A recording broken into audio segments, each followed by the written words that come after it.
Very busy city. Lots of people. Huh. People everywhere. Everybody's wearing masks, but so many people out.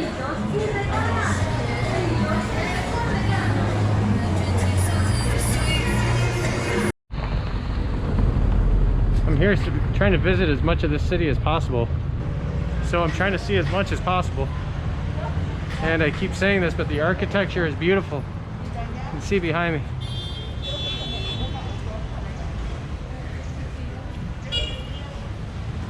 Plenty of shops and plenty of things to do here. The people have been amazing. Every corner you take, there's something new to see or do. I would say it's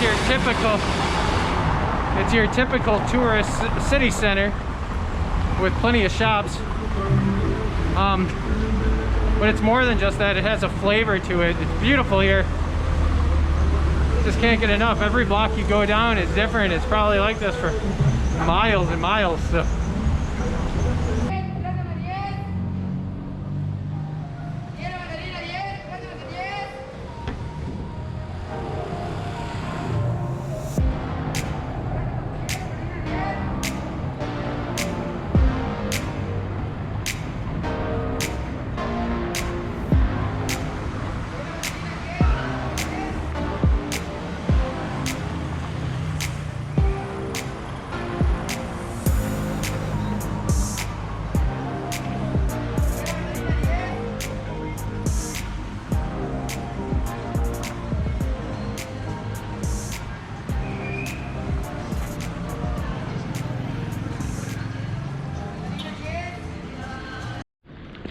And now we are in the residential district,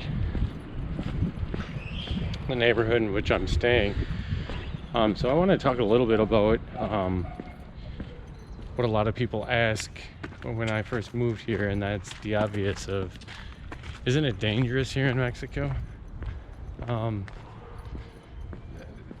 Yes and no. I think it is dangerous, just like any other place you go in the United States. I don't think it's any more so dangerous, especially in Merida.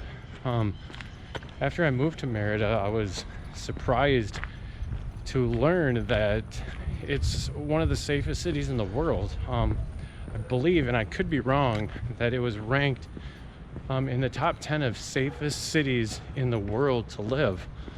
It's safer than any state, or any city rather, in the United States per population. So you take that into account and you realize that it's just a kind of a stereotype. Not every place is dangerous. Does it have its dangerous spots? Of course it does. Not every place in the world is completely safe, but not every place in the world is completely dangerous either. I think if you're smart about things,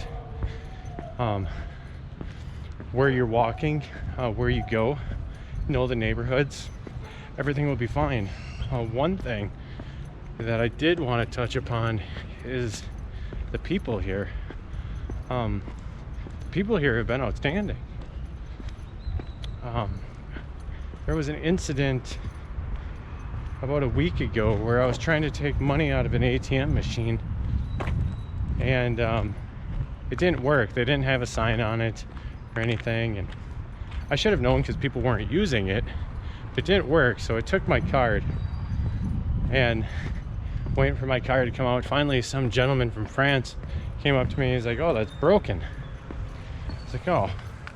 And finally I broke out Google Translate and I spoke with one of the employees, and they were so nice to me. Really goes through here. So nice.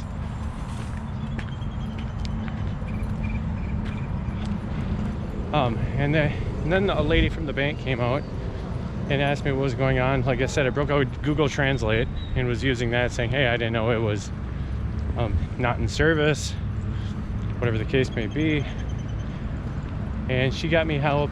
I did know how to say lo siento, I mean, I'm sorry. And she's like, no, it's fine, completely fine. She was helping me, and then another lady came and helped me because they realized I was a foreigner. So I've been treated with nothing but hospitality in Mexico.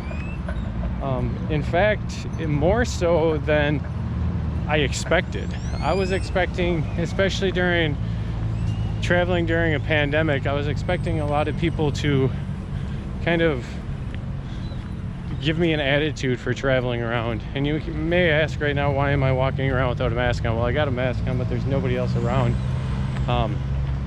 So I'm fine this way. But anyway, so the people here have been amazing. Anything I look for in a grocery store, I Google Translate, ask people. They say, yes, you come here, I help you. So it's been great that way. I don't want to trip going down the stairs and talking. But as far as safety goes, I wouldn't judge a book by its cover, because there's more good than bad in this world.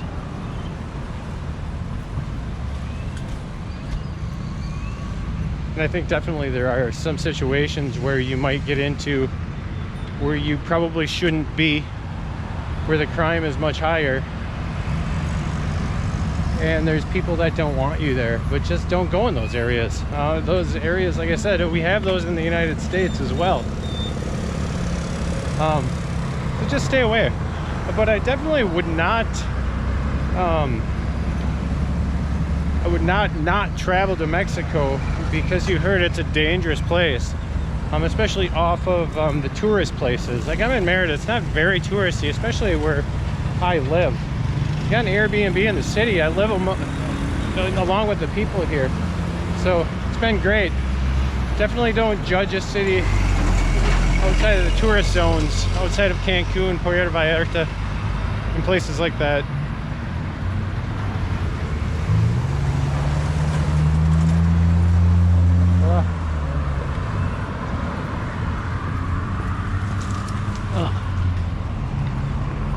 I'm just going for a little walk here as I'm going to one of the grocery stores that I follow.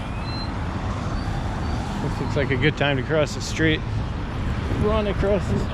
I'm not really sure if there's any traffic laws here or not, because everybody just seems to go where they want as far as crossing the streets, crosswalks and things like that. As they say, do what the locals do.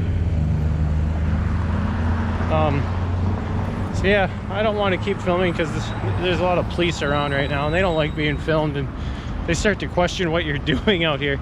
But that goes along with how safe it is. There's so many police officers around here, and most of them have been really nice to me as well.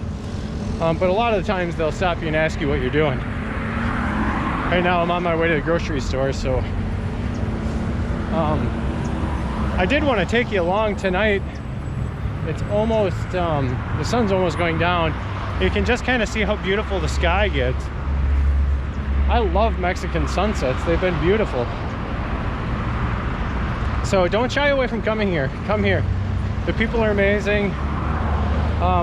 Most of the stores that you want in the United States are here. There's Walmarts, there's Starbucks, there's Burger Kings, McDonald's. But try to give your money to the local shops. Like how we say, how we really stress spending your money in small businesses in the United States. Do the same thing here.